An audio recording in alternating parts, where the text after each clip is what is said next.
ازمر کا محل دلکشی میں اپنی مثال آپ تھا، جہاں کی شہزادی بہت حسین اور نیک دل تھی۔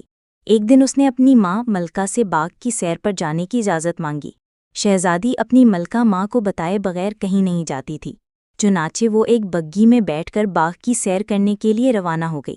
باغ بہت حسین، سرسبز اور شاداب تھا۔ پھولوں کی خوشبو ماحول کو تازگی بخش رہی تھی۔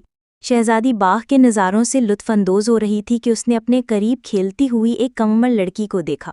وہ عرشی تھی، جو اس باغ کے مالی کی بیٹی تھی۔ اس غریب لڑکی کو شہزادی نے اپنے پاس بٹھا لیا اور اس سے باتیں کرنے لگی۔ تھوڑی دیر میں وہ دونوں دوست بن چکی تھیں۔ یہ دیکھ کر ایک شاہی ملازمہ نے اس سے کہا کہ آپ ازمیر کی شہزادی ہیں، اس غریب لڑکی سے دوستی کرنا آپ کی شان کے خلاف ہے۔ شہزادی نے کہا، میں جس اللہ کی بندی ہوں، عرشی بھی اس کی بندی ہے۔ اللہ کی نظر میں بادشاہ، غلام اور امیر غریب سب برابر ہیں۔ غرض شہزادی ہر ہفتے باغ کی سیر کو آتی اور عرشی سے بھی ملتی، جس کے ساتھ اس کی دوستی اور پکی ہو گئی تھی۔ شہزادی عرشی کے لیے تحفے بھی لاتی تھیں۔ دونوں سہیلیاں مل کر خوب سیر بھی کرتیں اور باتیں بھی کرتیں۔ شہزادی کو اپنی غریب اور چنچل دوست عرشی بہت پسند تھی۔ ایک روز شہزادی باغ میں گئی تو عرشی نے اس کے سلام کا جواب بھی نہ دیا اور چپ چاپ چلی گئی، تو شہزادی بھی حیران پریشان محل میں واپس آ گئی۔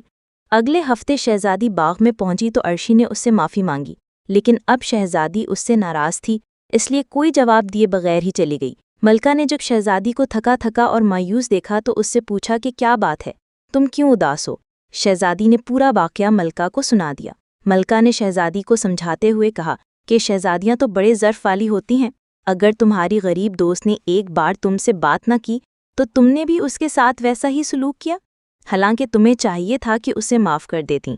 شہزادیاں تو ہمیشہ دوسروں کے ساتھ اچھا کرتی ہیں۔